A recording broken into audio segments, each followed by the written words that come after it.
नमस्कार, यही सच है में आपका स्वागत है। मैं हूं आजाद खालिद, आपका मेजबान, और लेकर हाजिर हूं यही सच है।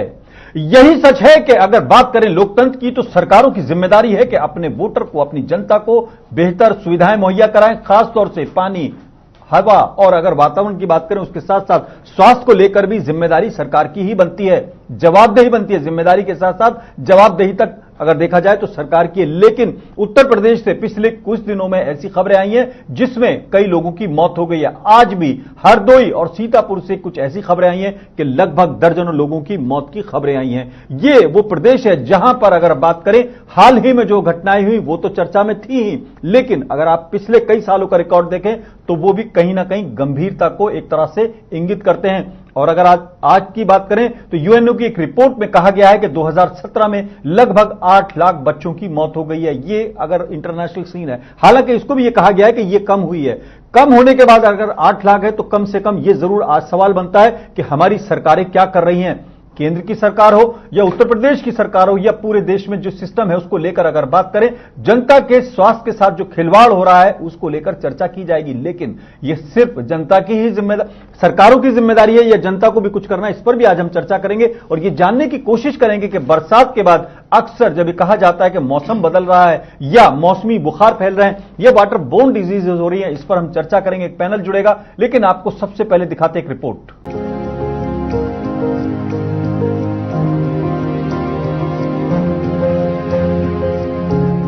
पूरे उत्तर प्रदेश में बुखार का कहर जारी है। इस बुखार ने अब तक कई लोगों की जानें भी ले ली है। यूपी के कई जिले इस बुखार की चपेट में हैं। हरदोई में वायरल बुखार की चपेट में आने से पिछले 24 घंटे में 4 लोगों की मौत हो गई। 4 लोगों की मौत से इलाके में हड़कंप मच गया। वहीं हरदोई के दर्जनों गाँव बुखार की मार झेल रहे हैं। सीएमओ ने बताया कि जिले में करीब 22 मौतें हो चुकी हैं, जिनमें से करीब 12 लोगों की जान बुखार से गई है। बता दें कि लगातार स्वास्थ्य विभाग की टीमें पूरी तरह से नजर बनाए हुए हैं। सभी अस्पतालों को दवाओं और जरूरी सामान दिए जा रहे हैं। वहीं जिला अस्पताल में भी 10 नए बुखार के मरीज भर्ती होने की भी खबर है।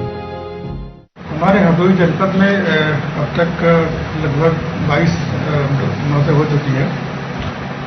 इनमें से अधिकांश तो पुराने रोगों की वजह से हुई है। कुछ केसेस जो है फीवर की वजह से भी 10-12 केसेस की डेथ हुई है।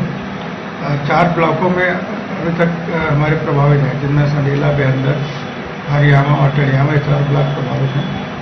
और बुखार में ज़्यादातर केसेस तो वायरल फीवर के ही है और मलेरिया भी करीब 110 केसेस में पॉजिटिव निकले हैं। हमारे विभाग की तरफ से एक तो जिला स्तर पर एक कंट्रोल रूम बनाया गया है। इसमें 3 डॉक्टर, 3 हेल्थ वर्कर और एक गाड़ी समेत हमेशा तैनात रहते हैं। कहीं से कोई खबर आने पर ये लोग उस क्षेत्र का दौरा करते हैं। तो वहीं सीतापुर में भी वायरल बुखार का कहर जारी है। पूरा जिला इसकी चपेट में है। यहाँ वायरल बुखार से अब तक 34 लोगों की जान चली गई है। तो वहीं इसकी चपेट में करीब 5000 लोग हैं। इतनी मौतों के बाद भी प्रशासन कुंभकर्ण की नींद में सोया हुआ है। एक माह में जब बरसात थोड़ी सी कम हुई है और प्रतिवर्ष इस महीनों में आपको ज्ञात होगा कि वायरल फीवर और इस तरह की जो बीमारियां हैं वो होती हैं और ज़्यादा प्रकोप में रहती हैं। कुछ बीमारियां जो लगभग 34 डेथ हमारी रिपोर्ट हुई जिले के अंदर। तो वहीं बहराइच में हालत और बदतर है। यहाँ पिछले 45 दिनों के अंदर 70 बच्चों की मौतें हो गई, जबकि 86 लोगों को इलाज के लिए जिला अस्पताल में भर्ती कराया गया है, जिनमें से कई मासूमों की हालत बेहद गंभीर बताई जा रही है। मरीजों की संख्या तेजी से बढ़ रही है। मरीजों का इलाज जमीन पर बेड लगाकर किया जा रहा है, तो वहीं मासूमों का इलाज कराने आए परिजन अस्पताल प्रशासन पर लापरवाही का आरोप लगा रहे हैं। वहीं मौतों के बढ़ते आंकड़ों के बाद अब अस्पताल परिसर में हड़कंप मच गया है। जिला अस्पताल बहराइच में क्योंकि ये बेड जो है हमारे 40 बेड का चिल्ड्रन वार्ड है और इस समय लगभग 50 से 60 बच्चे पर डे भर्ती हो रहे हैं, क्योंकि ये बहराइच तराई का क्षेत्र है और यहाँ पे जो मरीज इस समय आ रहे हैं वो गोंडा, बलरामपुर, श्रावस्ती, यहाँ तक कि नेपाल के मरीज यहाँ एडमिट हो रहे हैं। और इस समय जो बरसात के बाद थोड़ा सा संक्रमण बढ़ जाता है, उसके जपनीस एंसेफेलाइटिस या जेई के एएस करके मरीज काफी आ रहे हैं।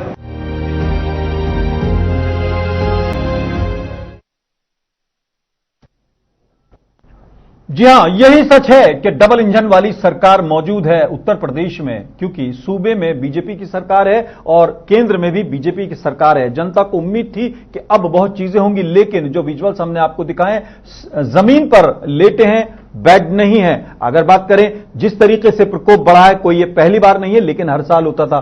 क्या बदलाव है? लेकिन दोनों बातों पर हम बात करेंगे। क्या जनता को खुद कितना अवेयर होना है, क्या इसमें प्रिकॉशंस लिए जा सकते हैं, सरकारों की क्या जिम्मेदारी। एक पैनल हमारे साथ जुड़ रहा है, हम आपका तारुफ करा देते हैं। सबसे पहले अनिल गोयल जी हैं, बीजेपी की तरफ से अपनी बात रखेंगे, हमारे स्टूडियो दिल्ली में मौजूद हैं।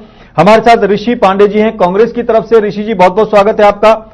डॉक्टर अनिल दुबे हैं, सर्जन हैं, और वो हमारे साथ मौजूद हैं स्टूडियो में। डॉक्टर दानिश कमाल हैं, फिजिशियन है, हमारे साथ दिल्ली स्टूडियो में मौजूद है।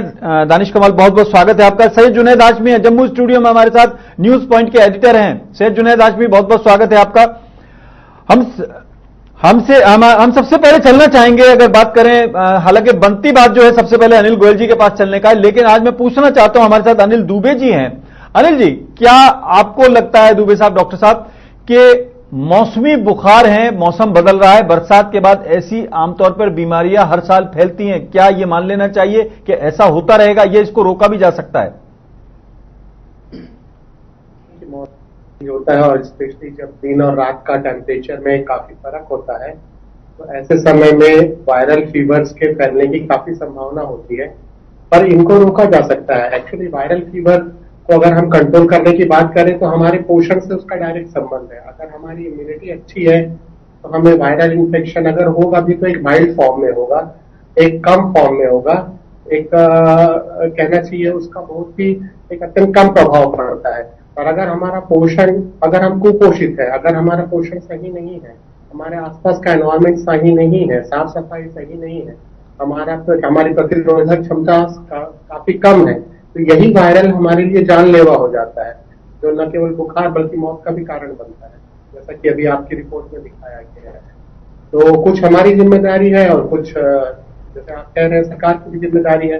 पोषण हमारी जिम्मेदारी है, साफ सफाई हमारी जिम्मेदारी है, और उचित स्वास्थ्य सेवाओं तक पहुंच बनाना या ऐसे बच्चों को प्रॉपर इंश्योरेंस कवर देना, ये सरकार की जिम्मेदारी है।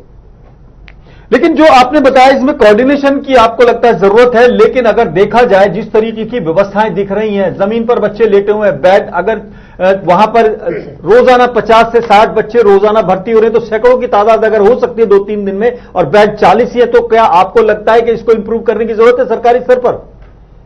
नहीं, बहुत ज्यादा जरूरत है, क्योंकि जैसे कि कारण ही वही है, आप ओवर क्राउडिंग है, प्रतिरोधक क्षमता बच्चे की कम है, और ऐसे में अगर हम हॉस्पिटल में ला रहे हैं तो वो मुझे नहीं लगता अच्छा होने के वजह, वो तो और डिटोरेट होगा। तो मैं वही कही, उचित स्वास्थ्य सेवाएं जब तक से हर बच्चे में, हर तालुके में पहुंच नहीं होगी उसकी, तो नेचुरली ओवर क्राउडिंग होगी डिस्ट्रिक्ट हॉस्पिटल और मेडिकल कॉलेज के हॉस्पिटल। तो ये स्वास्थ्य सेवाएं जब तक से गांव के लेवल तक नहीं पहुंचेंगी या छोटे छोटे शहरों के लेवल तक नहीं पहुंचेंगे, तब तक से एक सेंट्रलाइज जगह होगी, वहां पे मैक्सिमम बच्चे आएंगे और नेचुरली उनको वो बेड्स पूरे मिलेंगे नहीं, और वो ओवर क्राउडिंग होगी, उसमें उनको केयर भी प्रॉपर नहीं होगी, तो हम ये कैसे एक्सपेक्ट कर सकते हैं कि उनके स्वास्थ्य में कोई सुधार होगा। डॉक्टर साहब, एक सवाल और आपसे ही मैं करना चाहता हूं। जिस तरीके से आपने कहा कुपोषण, यानी अगर बात करें इम्यून सिस्टम फेल हो जाएगा अगर हमारे शरीर में वो ताकत नहीं होगी, लेकिन अगर आप बात करें बरसात के बाद कई चीजों में बदलाव आता है। सबसे ज्यादा वाटर बोर्न डिजीज जिसको कहते हैं, जो पानी की वजह से जो होती है, पानी सबसे ज्यादा दूषित हो जाता है कई बार। उसके कई कारण हैं, एनवायरमेंट को लेकर भी और खासतौर से पॉल्यूशन को लेकर भी। कई बार पानी इतना खराब हो चुका है कि वो खुद जहर की तरह काम कर रहा है कुछ जगहों पर। ये 2-3 कारण है। कारणों को थोड़ा सा आप बताएं कि किस तरीके से ये जो बनते हैं, फिर मैं अनिल गोयल जी के पास चलूंगा। डॉक्टर अनिल दुबे साहब के पास मेरा सवाल था, ये वाटर बोर्न डिजीज। हाँ, मैं जी अगर कहीं आपने मुझसे जो पूछा जी, तो अगर वाटर बोर्न डिजीज, ये भी बात सही है कि बरसात के समय में जनरली हमारा जो वाटर प्यूरिफिकेशन है उतना अच्छे से नहीं होता, उसमें काफी सेडिमेंट्स होते हैं और वाटर क्वालिटी काफी डिटेरेट होती है, और इस कारण वाटर बोर्न डिजीज भी अनदर कारण होता है बरसात के समय में। एक डेथ का, या diarrhoea is a common cause for death in a baby. जो आपने 8 लाख जो रिपोर्ट, यूएन की रिपोर्ट आई है जिसमें 8 लाख बच्चे 5 साल से कम के हर साल मरते हैं, उसमें एक प्रमुख कारण एक वाटर बोर्न डिजीज डायरिया भी है। तो वो भी एक पोषण से ही रिलेटेड हुआ। अगर हमारा पोषण सही है, अगर हमारे में इम्यूनिटी अच्छी है, तो हम इस तरह से कंटामिनेटेड वाटर को वैसे तो लेना नहीं चाहिए। डेफिनेटली प्यूरिफाइड वाटर सप्लाई हर घर में, हर गांव में, हर जगह होनी चाहिए। एक प्रमुख कारण जो वाटर बॉर्न डिजीज का है वो है कंटामिनेटेड वाटर, और दूसरा हमारी जागरूकता का अभाव।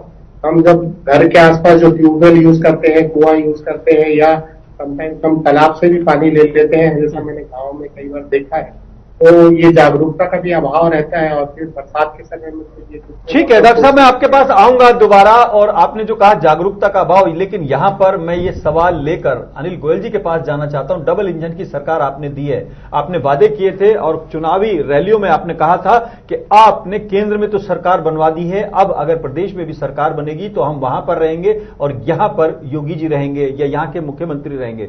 लेकिन वो कह रहे हैं कि जागरूकता के अभाव में लोग तालाब से पानी पी रहे हैं। ये जागरूकता का अभाव है या कहीं ना कहीं सिस्टम का फेलियर है? या अगर आप जिस तरह से विजुअल देख रहे हैं कि बेड नहीं है, जमीन पर बच्चे लेटे हुए हैं, पूरा सिस्टम, आप जो है बड़ी बातें करते हैं। आज ही आपने एक अध्यादेश जारी किया है आधी आबादी को लेकर, लेकिन आप पूरी आबादी को नजरअंदाज कर रहे हैं। आजाद साहब, मैं एक बात कहना चाहता हूं कि सबसे बड़ी बात तो ये है कि जितने ये बीमारी हो रही है, बच्चे मर रहे हैं, ये वाकई में बहुत अफसोसजनक बात है और अफसोस की बात है। लेकिन इसके पीछे कारण क्या है?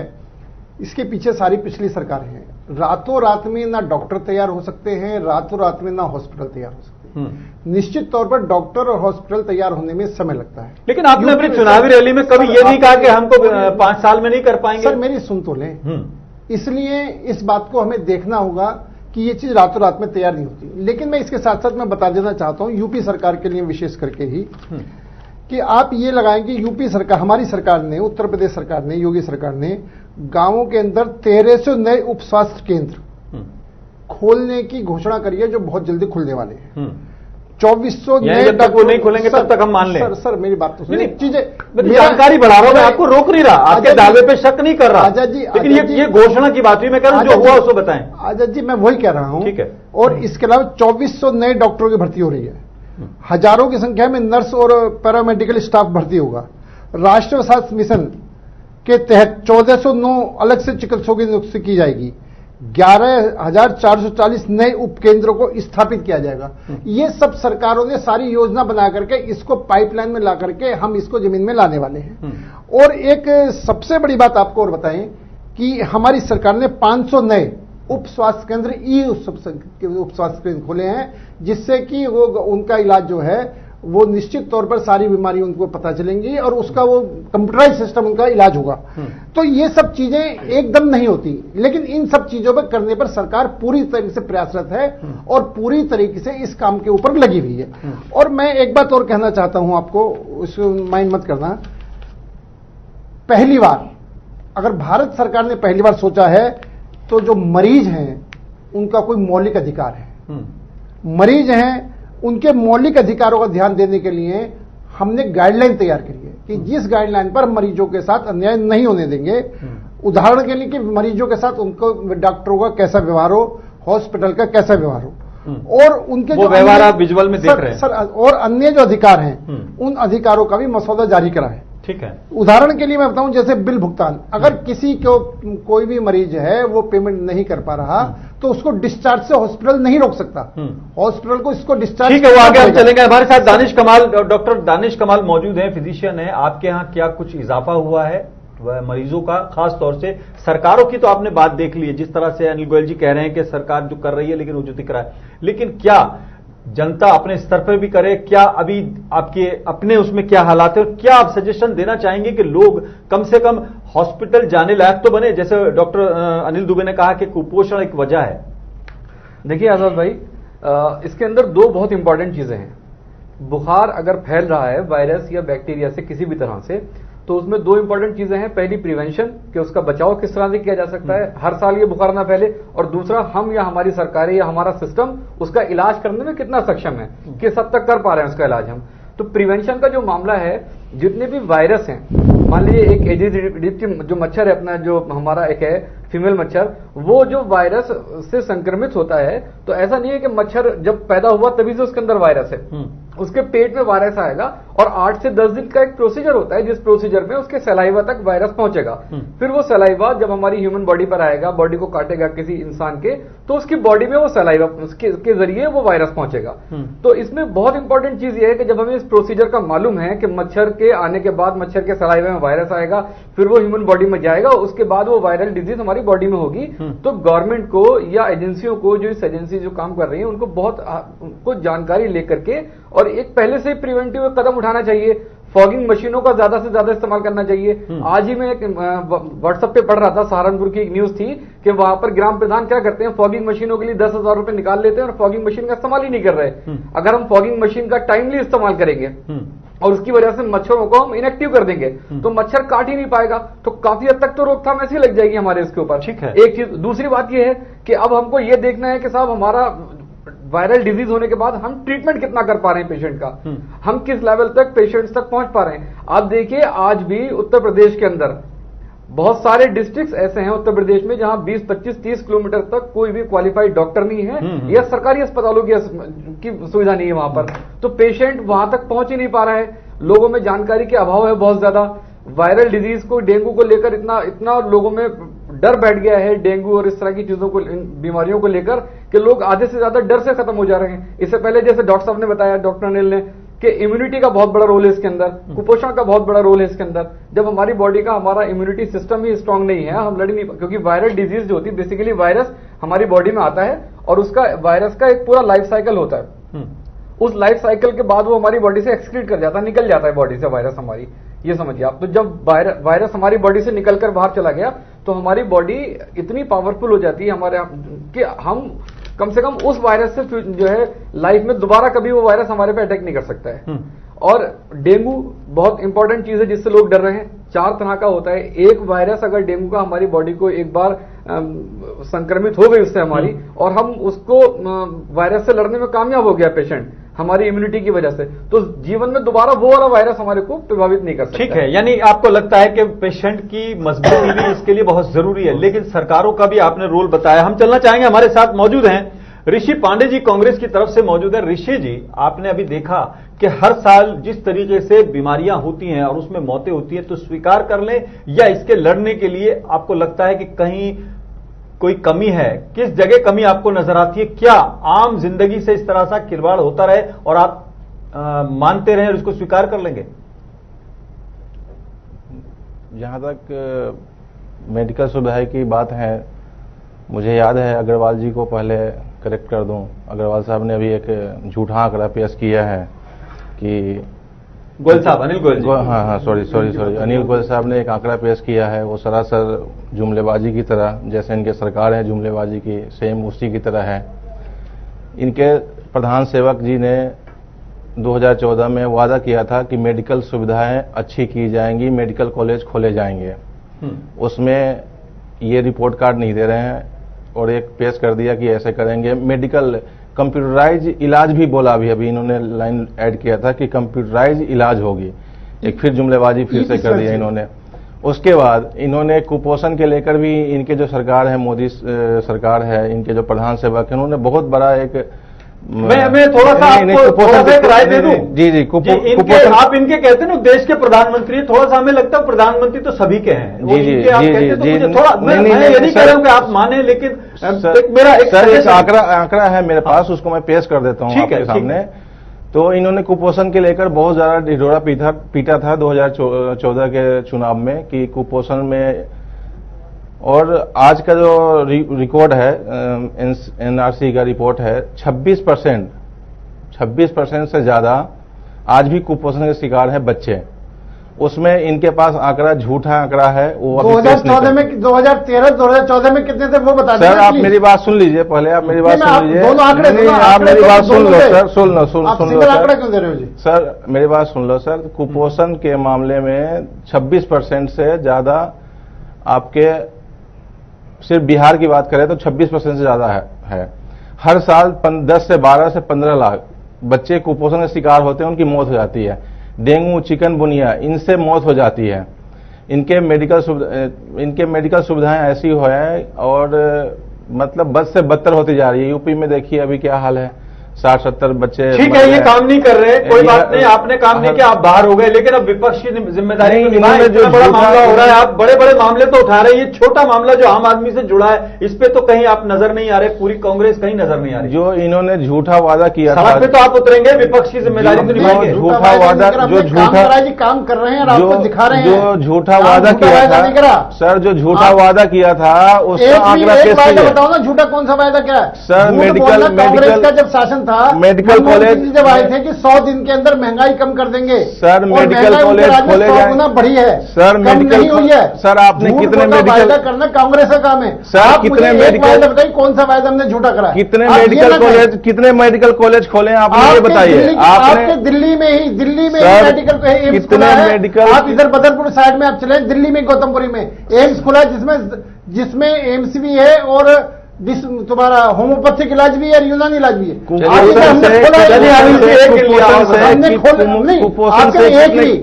एक भी बताया, ऐसे तो बहुत कितने बच्चे को बचाया आपने, ये आंकड़ा दीजिए सर। झूठा आंकड़ा दीजिए, सही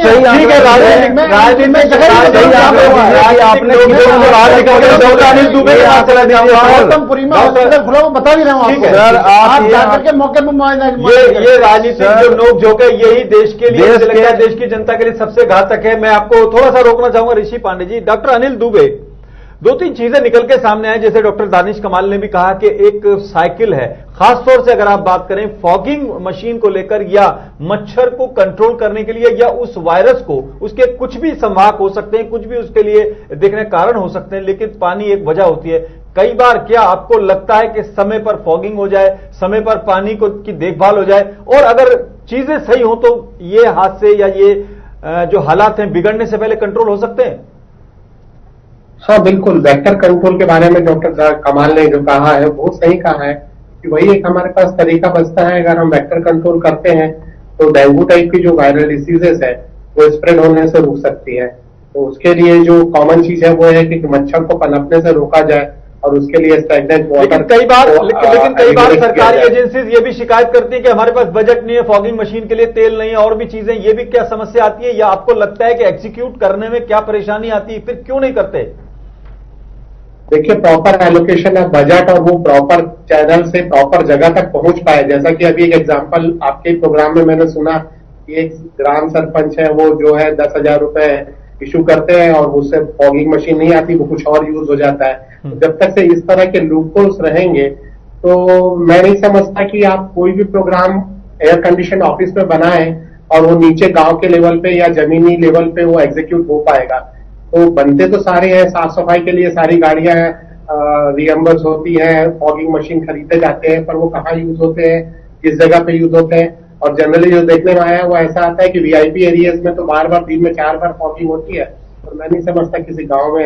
यानी आम आदमी के नाम पर, आम जनता के नाम पर जो चीजें होती है वहां तक पहुंच नहीं पाती है। हमारे पास आज समय इसलिए कम है कि एक तो थोड़ा टेक्निकल प्रॉब्लम की वजह से थोड़ा हम पूरा नहीं कर पा रहे हैं। आज लास्ट कमेंट सबका लेना चाहेंगे इस डिबेट में। अनिल जी, वो कह रहे हैं कि प्रॉपर लोकेशन नहीं हो पाती, प्रॉपर बजटिंग नहीं हो पाती, क्या अब सरकार इस पर ध्यान देगी कि कम से कम हादसे होने से पहले हम कंट्रोल कर लें? लास्ट कमेंट के तौर पर मैं आपसे जानना चाहता हूं। आजाद जी, सरकार का पूरी तरह से ध्यान है।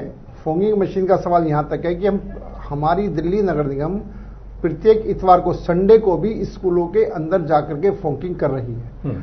असली बात है कि इसमें जागरूकता की अधिक आवश्यकता है, और जब तक अगर हमने बीमारी पर कंट्रोल करना है तो डॉक्टर अनिल दुबे जी ने जो कहा था कि स्वच्छता अभियान, यानी हमको स्वच्छता पर ध्यान देना पड़ेगा। स्वच्छता हर आदमी का व्यक्तिगत तौर पर ठीक है। यहां पे आप अपना नारा ले आइए। लास्ट कमेंट के तौर पर ऋषि पांडे जी, लास्ट कमेंट बहुत शॉर्ट में, क्या विपक्ष अब इस ऐसे मुद्दों को लेकर भी सड़क पर उतरेगा? बिल्कुल, सिर्फ राफेल पे ही हंगामा नहीं करेगा? बिल्कुल सर, सड़कों पे भी उतरने की जरूरत पड़ गई है, और इनके झूठे आंकड़े का जवाब देने का भी वक्त आ गया है। और अभी झूठा आंकड़ा बाद में देना, पहले जगाने की बात कर। ठीक है अनिल जी, अरे बोलने तो आप मुझे ये बताइए कितने मेडिकल कॉलेज खोले मोदी सरकार? लास्ट कमेंट आपका, लास्ट कमेंट ऋषि पांडे जी। सर 2019 के चुनाव में जनता इनको जवाब दे देगी और आने वाले टाइम में इनको जितने झूठे वादे किए हैं बच्चे के साथ, एक भी झूठा वायदा नहीं करा जी। आप सर शुद्ध कुपोषण करो, के आप मामले झूठे वायदे ठीक है। कुपोषण के मामले में सही आंकड़ा दीजिए, आप कितनी हुई ठीक है डॉक्टर दानिश कमाल, लास्ट कमेंट आपका इस पूरे मामले पर। डेंगू में कितनी मौतें हुई हैं, आप ये आंकड़ा दीजिए, छुपाइए मत, गुमराह मत कीजिए देश को, आप छुपाइए मत, ये आंकड़ा दीजिए। देश की जनता जानना चाहती है आजाद भाई, आप गुमराह कर रहे हैं। आजाद भाई, सरकारों का यही रवैया है, दरअसल आपस में लड़ते रहना है। हेल्थ को लेकर, स्वास्थ्य को लेकर कोई बहुत ज्यादा किसी की नीतियां स्पष्ट नहीं है, बहुत अच्छे काम नहीं हो रहे हैं। एक छोटा सा मेरा सुझाव है आपके चैनल के माध्यम से, कुछ देशों में मैंने सुना है कि माइक्रो स्पीशीज, छोटी छोटी मछलियां कुछ ऐसी आती हैं जो इको फ्रेंडली भी हैं, हमारे लिए सुरक्षित भी हैं, उनको पानी में छोड़ा जा सकता है और वो लार्वा को खा लेती हैं, जिससे लार्वा को खत्म किया जा सकता है। लेकिन बात यह है कि गवर्नमेंट अगर सत्ता पक्ष और विपक्ष लड़ने से बाज आए तो उसके बाद इन चीजों को सोचा जाए। बहुत बड़ी बात आपने कही दानिश कमाल, डॉक्टर दानिश कमाल ने बात ये कही है कि अगर सत्ता और विपक्ष लड़ने से बाज आए और पॉजिटिव काम करें तो यकीनन जनता की जो अपेक्षाएं हैं, जो जिम्मेदारियां हैं, वो पूरी की जा सकती हैं। यही सच है। मैं आज फिलहाल इतना ही, अपने मेजबान आजाद खालिद को इजाजत दें।